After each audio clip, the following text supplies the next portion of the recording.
अस्सलाम वालेकुम स्टूडेंट्स। हम एटॉमिक स्ट्रक्चर वाला चैप्टर जो है वो पढ़ रहे थे। तो अब एटॉमिक स्ट्रक्चर वाले चैप्टर के अंदर थोड़ा सा आइसोटोप्स के बारे में हम डिस्कस करते हैं। चलिए स्टार्ट करते हैं। सबसे पहले हम देखेंगे कि आइसोटोप्स क्या होते हैं। अब आपके पास एक एटम है ना, एक एटम को छोड़ें, अभी पहले हम थोड़ा सा पीछे चलते हैं। आपके पास एक एलिमेंट है। फॉर एग्जांपल आपने सोडियम का ये ना इतना सा पार्ट ले लिया, ये एक एलिमेंट है। आपने ये मैग्नीशियम का एक पार्ट ले लिया है, छोटा सा मेटल ले लिया, ये भी एलिमेंट है। आपने इसी तरह डिफरेंट, अब इसी तरह हम अगर हाइड्रोजन गैस लेते हैं ना, तो हाइड्रोजन गैस के अंदर एलिमेंट, हाइड्रोजन एक एलिमेंट है। तो एक एलिमेंट होता है, उसके अंदर बहुत ज़्यादा एटम्स होते हैं छोटे छोटे, क्योंकि एलिमेंट जो होता है वो मैटर होता है। तो मैटर जो है वो कंपोज किस चीज़ से होता है? छोटे छोटे पार्टिकल्स से, जिसको हम क्या बोलते हैं? एटम्स बोलते हैं। अब ये हाइड्रोजन है, और ये हाइड्रोजन फॉर एग्जांपल 1,00,000 एटम से मिलके बना है। तो इसके अंदर जो 1,00,000 एटम्स हैं ना, वो ज़रूरी नहीं है कि सारे के सारे एक जैसे हों। वो जो 1,00,000 एटम्स हैं उनके अंदर थोड़ा थोड़ा डिफरेंस होगा। एक एटम किसी और तरह का है, दूसरा एटम किसी और तरह का है, तीसरा। तो इस तरह उनकी कैटेगरीज आएंगी कि कोई भी आपके पास कोई एलिमेंट है, उसके अंदर जितने भी एटम्स हैं वो ज़रूरी नहीं है कि सारे के सारे एक जैसे हों, बल्कि डिफरेंट होते हैं। अब वो डिफरेंट किस बेस पे होते हैं वो हम देखने लगे। अगर तो वो सारे के सारे एटम्स एक जैसे हैं तो उस एलिमेंट का कोई आइसोटोप नहीं है। अगर तो जो आपने एलिमेंट लिया है उसके अंदर जो एटम्स हैं वो 3 तरह के हैं, मतलब 3,00,000 एक जैसे हैं। अगर आपने 10,00,000 एटम्स हैं एक एलिमेंट के अंदर, आप फॉर एग्जांपल मैंने ये लिया था, इसके अंदर 10,00,000 एटम्स हैं, हाइड्रोजन है। तो अगर इसमें 3,00,000 एटम्स एक तरह के हैं, 3,00,000 एक तरह के हैं, और 4,00,000 जो हैं वो एक तरह के हैं, इसका मतलब है इसमें 3 आइसोटोप्स हैं। तो मतलब जितनी तरह के एटम्स हों किसी भी एटम के एलिमेंट के अंदर, उतने उसके आइसोटोप्स होते हैं। इस तरह हम आइसोटोप किस तरह डिफर करते हैं। अब एटम जो होते हैं किसी भी एलिमेंट के, वो किस तरह डिफरेंट होते हैं वो हम देखने लगे। एटम जो है ना, उसके अंदर जितने प्रोटॉन्स होते हैं उतने इलेक्ट्रॉन्स होते हैं, तो इसलिए डिफरेंस नहीं है। एटम्स के अंदर जो डिफरेंस आता है वो न्यूट्रॉन्स की वजह से आता है। मतलब आपके पास एक एलिमेंट है, लेट्स सपोज ये मेरे पास हाइड्रोजन एलिमेंट है, इसके अंदर 3 आइसोटोप हैं। टोटल इसके अंदर एटम 10 हैं। अब 10 अकेला कर लेते हैं, 10 एटम्स हैं इसके अंदर। अब इसके अंदर जो 3 एटम्स हैं ना, उनके पास एक एक न्यूट्रॉन है, और इसके अंदर जो 3 एटम्स हैं उसके पास कोई न्यूट्रॉन नहीं है, और इसके अंदर जो 4 एटम्स हैं उसके अंदर 2 न्यूट्रॉन्स हैं। मतलब 3 डिफरेंट तरह के एटम्स आ रहे हैं। चलें अब इसको बाद में थोड़ा सा करते हैं, आई होप आपको एग्जाम्पल से समझ आ जाएगी। अब आइसोटोप की डेफिनेशन देखते हैं। Atoms of the same elements with the same number of protons and electrons but different number of neutrons. कि एक ही एलिमेंट के डिफरेंट एटम्स हैं, एक ही एलिमेंट के डिफरेंट एटम्स हैं, और उनके अंदर जो नंबर ऑफ इलेक्ट्रॉन्स और प्रोटॉन्स तो सेम है, लेकिन उनके अंदर जो न्यूट्रॉन्स हैं वो डिफरेंट। हम पीछे पढ़ के आ चुके हैं कि एटम के अंदर 3 फंडामेंटल पार्टिकल्स होते हैं, इलेक्ट्रॉन्स, प्रोटॉन्स और न्यूट्रॉन्स। अब अगर उनका नंबर डिफरेंट है तो एटम्स डिफरेंट हो जाएंगे, और उन डिफरेंट एटम्स को हम आइसोटोप्स कहते हैं। एग्जाम्पल से क्लियर हो जाएगा। आपके पास आपने जब हाइड्रोजन एलिमेंट लिया, उस हाइड्रोजन एलिमेंट के अंदर आपको 3 एटम्स मिले, और तीनों के तीनों एटम्स जो थे वो एक दूसरे से डिफरेंट थे। कैसे डिफरेंट थे? अब ये देखें आप, एक उसके अंदर जो हाइड्रोजन था उसके अंदर एक प्रोटॉन था और एक इलेक्ट्रॉन था, कोई न्यूट्रॉन नहीं था। दूसरा एटम जो आपको हाइड्रोजन के अंदर मिला, उसके अंदर एक न्यूट्रॉन भी था, एक प्रोटॉन था और इलेक्ट्रॉन भी था। इस तरह आपको तीसरा भी एक एटम हाइड्रोजन के अंदर नजर आया, जिसके अंदर 2 न्यूट्रॉन थे, एक प्रोटॉन था और एक इलेक्ट्रॉन था। देखें इलेक्ट्रॉन और प्रोटॉन चेंज नहीं हो रहे। कौन सी चीज़ चेंज हो रही है? न्यूट्रॉन का नंबर चेंज हो रहा है। तो जैसे ही आप कह सकते हैं कि आइसोटोप्स क्या हैं? एक एलिमेंट के डिफरेंट एटम्स जो कि डिफर कर रहे हैं किसकी बेस पे? नंबर ऑफ न्यूट्रॉन्स की बेस पे, कि नंबर ऑफ न्यूट्रॉन्स कम ज़्यादा हो रहे हैं। अब हमने इनके नेम भी पढ़े हुए हैं, प्रोटियम कहते हैं इसको, ड्यूटियम कहते हैं और ट्रीटियम कहते हैं। अब जो नेचुरली अक्रिंग, अब आपको मैं ये भी मज़े की चीज़ बता दूं कि हमारे पास जो नेचुरली अक्रिंग जो हमारे पास एलिमेंट्स है ना, ज़रूरी नहीं है कि उनका जो एटॉमिक मैस है वो हमारे पास होल नंबर हो। जैसे कि क्लोरीन है, क्लोरीन का मैस नंबर हम कितना लेते हैं? इसका मैस नंबर है 35.5। हम 36 या 37 क्यों नहीं लेते? इसका भी आंसर है, देखें। अब हमने जो क्लोरीन का एक आइसोटोप लिया, क्लोरीन हैज़ 2 आइसोटोप्स, 2 आइसोटोप होते हैं इसके। कौन कौन से? Cl35, क्लोरीन 35 और क्लोरीन 37। और जो किसी भी एलिमेंट का जो एटॉमिक मैस होता है ना, अगर तो वो ऐसा एलिमेंट है जिसका कोई आइसोटोप नहीं है, तो उसके अंदर जितने न्यूट्रॉन और प्रोटॉन्स हैं सम करके उसका जो है मैस नंबर। लेकिन अगर आपके पास कोई ऐसा एलिमेंट है जिसके आगे आइसोटोप्स भी हैं, तो हर आइसोटोप में डिफरेंट न्यूट्रॉन्स हैं, तो फिर क्या करेंगे? फिर हम उन डिफरेंट टाइप के जो आइसोटोप्स हैं उनका एवरेज लेते हैं। कैसे? अब इसका एटॉमिक मैस कितना है? 35। इस आइसोटोप का एटॉमिक मैस कितना है? 37। हमने इन दोनों का एवरेज लिया तो हमारे पास 35.5 आया। तो ये वो बात है जो मैं आपको बता रहा हूँ कि ज़रूरी नहीं है कि आपके पास कोई भी एलिमेंट है तो उसका जो एटॉमिक मास है वो हमेशा होल नंबर ही होगी, फ्रैक्शन में भी हो सकता है, और फ्रैक्शन में वो तभी होगा जब उसके अंदर आइसोटोप्स हैं। आई होप आपको समझ आ गया होगा। अब थोड़ा सा आगे चलते हैं। अब आइसोटोप्स की वजह से, जस्ट बिकॉज ऑफ आइसोटोप्स की वजह से होता कुछ ये है कि हमारे पास जो एटम्स हैं, जो एलिमेंट्स हैं, उनकी प्रॉपर्टीज़ बदल जाती हैं। कैसे बदल जाती हैं?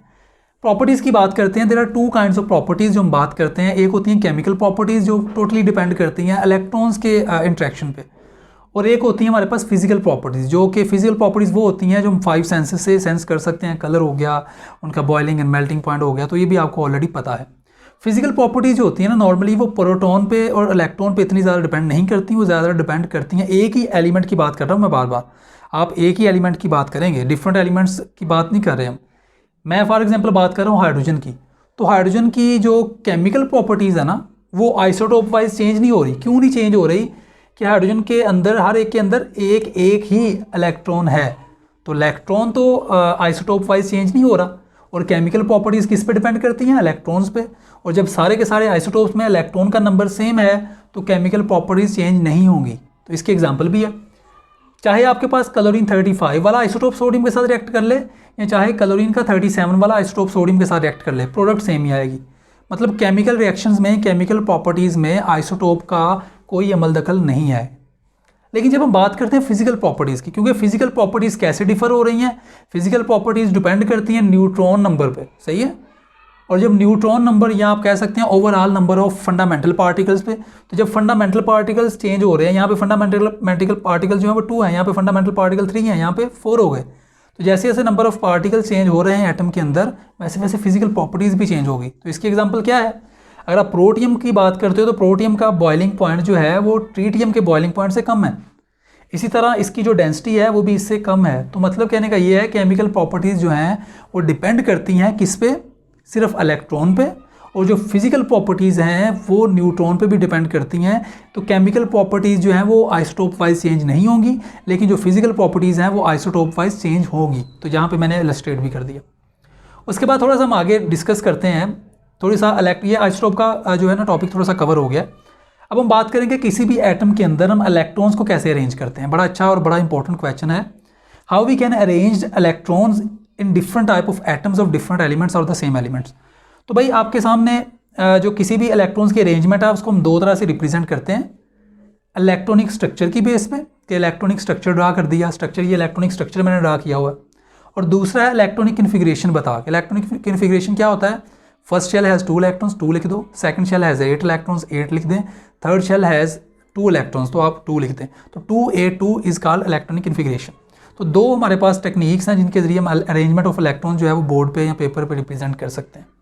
तो यहाँ पे हमारे पास एग्जांपल्स हैं। ये मैग्नीशियम है, magnesium has atomic number 12 and atomic mass 24। Aluminium has atomic number 13 and atomic mass 27। And as is the case with chlorine has 17 atomic number and atomic mass is 35। तो हम इसको लेके अब करते हैं। पहले मैग्नीशियम को हम एटॉमिक अरेंजमेंट करेंगे इलेक्ट्रॉन्स की, फिर एल्युमिनियम की करेंगे, और क्लोरीन जो है वो आप खुद सॉल्व करेंगे। चलिए अब देखते हैं मैग्नीशियम कैसे, तो स्ट्रक्चर कैसे बनाएंगे। मैग्नीशियम के अंदर आपने मैग्नीशियम एटम बनाए, न्यूक्लियस ड्रा किया आपने पॉजिटिव। अब ये आप ड्रा करेंगे फर्स्ट शेल। फर्स्ट शेल में मैक्सिमम कितने इलेक्ट्रॉन्स आ सकते हैं? We know that first shell contain only 2 electrons, तो 2 इलेक्ट्रॉन्स आप उसको ड्रा कर देंगे। अब आपके इसके पास 12 इलेक्ट्रॉन्स हैं, तो फर्स्ट शेल पे ये नहीं कंसिस्ट करता, इसका मतलब सेकंड शेल भी होगा। सेकंड शेल आप ड्रा करेंगे, तो सेकंड शेल के अंदर मैक्सिमम कितने इलेक्ट्रॉन्स हो सकते हैं? 8 इलेक्ट्रॉन्स हो सकते हैं, तो आप 8 इलेक्ट्रॉन्स ड्रा कर दें। 1 2 3 4 5 6 7 8। कितने इलेक्ट्रॉन्स हो गए टोटल इस पूरे एटम में? 10 हो गए। यहाँ पे कितने? 12। इसका मतलब ये है कि इसके अंदर थर्ड शेल भी होगा, क्योंकि इलेक्ट्रॉन्स अभी बच रहे हैं और शेल्स खत्म हो गए। तो भाई एक इसके अंदर एक और शेल आप ड्रा करेंगे। तो ये एक और शेल आपने ड्रा किया, तो इसके अंदर भी आप कितने इलेक्ट्रॉन्स रहते हैं? 10 हो गए। 2 इलेक्ट्रॉन्स इसके अंदर कंसिस्ट होंगे। ये 2 इलेक्ट्रॉन्स आपने इसमें ड्रा कर दी। तो ये आपने जो ड्रा किया है स्ट्रक्चर, ये इसका क्या स्ट्रक्चर है? इलेक्ट्रॉनिक स्ट्रक्चर ड्रा किया है। अब इसकी इलेक्ट्रॉनिक कन्फिग्रेशन क्या होगी? फर्स्ट शेल में कितने इलेक्ट्रॉन्स हैं? 2 है।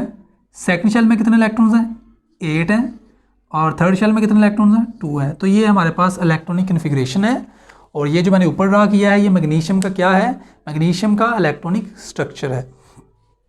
अच्छा थोड़ा सा आगे चलते हैं, एल्यूमिनियम की बात कर लेते हैं। इसी तरह एल्यूमिनियम का है, आप एल्यूमिनियम का सबसे पहले न्यूक्लियस ड्रा करेंगे, फर्स्ट शेल ड्रा करें।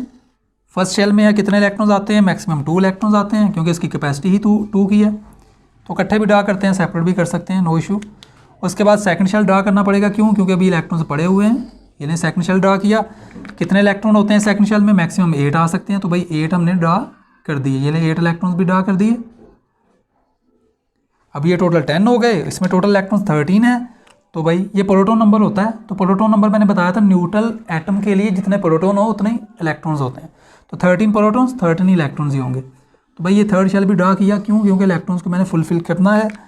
तो भाई 10 और 1 2 और ये 3, अब टोटल इसमें कितने इलेक्ट्रॉन्स हो गए, 13 पूरे हो गए। तो आप इसको ऐसे लिख सकते हैं, कन्फिग्रेशन 2 8 और 3। तो ये एल्यूमिनियम की है, ये मैग्नीशियम की कन्फिग्रेशन और स्ट्रक्चर, और ये आपका है एल्यूमिनियम का।